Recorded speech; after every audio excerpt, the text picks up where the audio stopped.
want to start just by asking a little bit about how this project kind of came to fruition for you. Like, what's the story of how you got cast in this movie, Bad Man, and what made you kind of the most excited to join this project?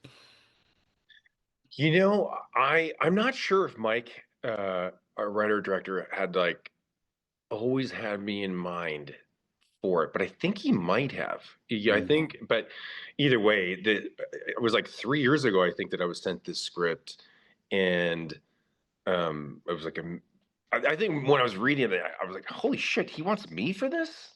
Script was really great. It was like it was such a great part, and like very different than anything I've had a chance to do. So that was really exciting, and so it was a no-brainer for me. Like it just thought awesome character based on a true story, had elements of some of my favorite movies, really dark. So then when I got a chance to meet with Mike, it was like, wow, this guy's just really fantastic. So it's pretty easy after that. Then it was really just about like, let's get the money and let's just go make this movie. Yeah, no, totally, totally. And I have to say, I loved your character in here, Sean. He comes off at first as such like this macho badass like cop, like he's gonna show everyone what's what. And then the more it kind of goes on along, the more it like paints a totally different picture of him. And kind of Yeah. just the comedy to it all, I thought was just so, I don't know. I just really liked it. So kind of reading the Thank script this first time, what stuck out to you the most about playing this guy, Bobby Gaines? Like what was the most fun aspect for you to kind of get into character and play? Well, thanks for everything you said, man. It's funny. I remember the character, or at least how I interpreted it, that the character on the page was like a little darker, Mm. which I love. Like I love to go dark, and like I don't know, I always gravitate towards like darker characters, or even when I watch movies, they tend to be on the heavier side. Um, so that was appealing to me. And then when we were filming it, then we were just improvising a lot more, just comedically, and so that, yeah, and then it was just fun to do, but I think, the main appeal initially was just that the character was a real person, based on a real person, and just from what I remember, it being pretty serious. And then, then we kind of fucked around with it, obviously, when we were filming and added some weird shit, but it was kind of, I think it's just that it was that combination of like, he feels really intense and kind of scary. And then Mm. yet he's gonna, wipe his ass with the Bill of Rights and try to make somebody eat it. Such a good study. Like, so I think it was maybe the crazy element of this character that I liked a lot. Yeah, totally, totally. And you mentioned the based on the true story part, and that's what I wanted to ask you about next. Is I had not heard about any of this. When that title screen came up, I was just like, oh, we're kind of in for something here. And then the more it Yeah. goes along, it's just like this really happened. So Yeah. I'm just kind of wondering, like, how much do you know about like the true story, and what kind of like research did you have to do when you got this role, like in terms of the things that actually happened? I didn't know about this story before, and then it was afterwards. I think Mike sent me. I don't know if there was like um, there was some sort of news program that they did a special on him, and I was like, holy shit! Like the character, the guy was fascinating, Mm. and so I think that for me, it was like, is it the kind of character that is it worth, meeting and trying to like even like mimic this person? Was like, well, nobody really, I don't think he wasn't like as well known enough to have that be effective. So I just thought, let me just go there with my own interpretation of who this guy is. The script, yeah, just for me, I'm also not a good enough actor, dude. I was like, look, I'm not gonna be able to go in there and become this guy. I'm just not that good. I'm just gonna go in there and just do the best I can. Sure, sure. No, it makes total sense. And I think it turned out so good. You mentioned the improv too, and that's something I wanted to ask about too, because the scenes, especially that you have with Rob Riggle, I thought they were such, you guys bounce off each other in such a like funny way. Like I It's could awesome. just pick up on the chemistry. So how much of that was like actually improv and how much was like in the script? I mean, Rob is just like, it's unbelievable. He really is like that. Those scenes with Rob, that was all him. So I was just trying to keep up. He's just the stuff that he can do. It's just it's effortless, and it's just on a different level. It's it I have worked with some amazing people, and he's just like So yeah, and also like the whole cast too. It was just Oh yeah. sorry. The whole cast is we're like so talented. Like we're so up for improvising and we're coming up with these little gems. Um so yeah, there was a kind of wild, unpredictable energy on set, but yeah, Rob was just like I think for me, my focus when I'm in a scene with him is just to not ruin it because he's you just never know where what he's going to say and how he's going to say it.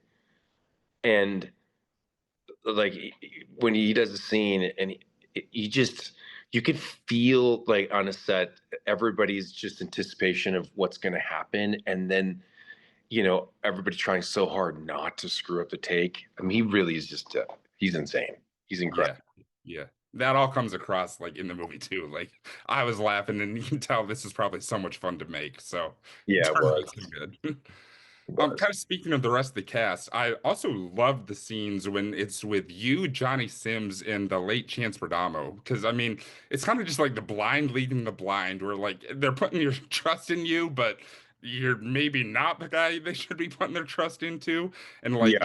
the way that all goes and plays out, and it was so fun to watch. So what was it kind of like working with those two as screen partners and like finding the connection in those scenes?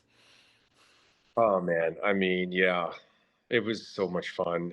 We just, the three of us, just, real life got along so well, and yeah, so that, the chemistry was there, and and they're just so talented. The talk about like improvising, yeah, just incredible. Obviously, incredible actors, but just the ability to like be spontaneous and be in the moment, and uh, not just be able to respond, but also challenge you and throw things out. There is so much of that I think that's my favorite stuff that made it. But yeah, just it's funny because it's like Chance's character is like in awe of my guy. He's Yeah. like, oh, look at this guy. And then Johnny's, he's just like, I don't think something's not right about this guy. So yeah, it was a fun energy between the three of us. Yeah, he's the one who challenges you, but then if they do, they get punched in the face. I love that dynamic. Exactly. That's great.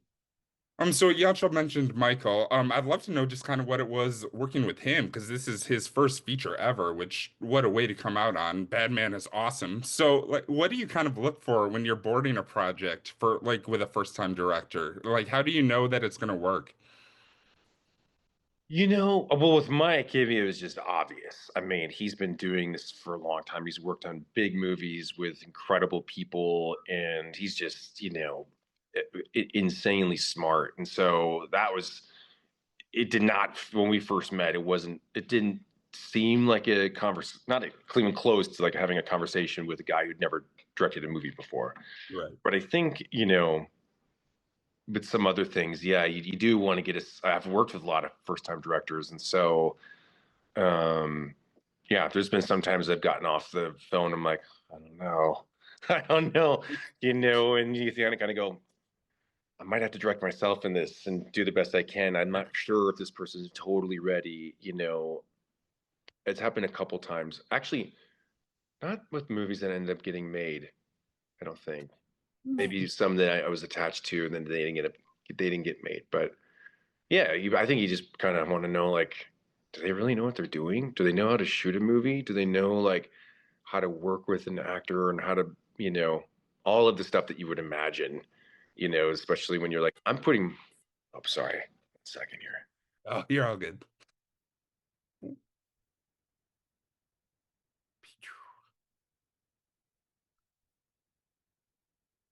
Oh, did he leave? I think he might have left. Yeah, I think I'll be back. Hold on. Okay, all good.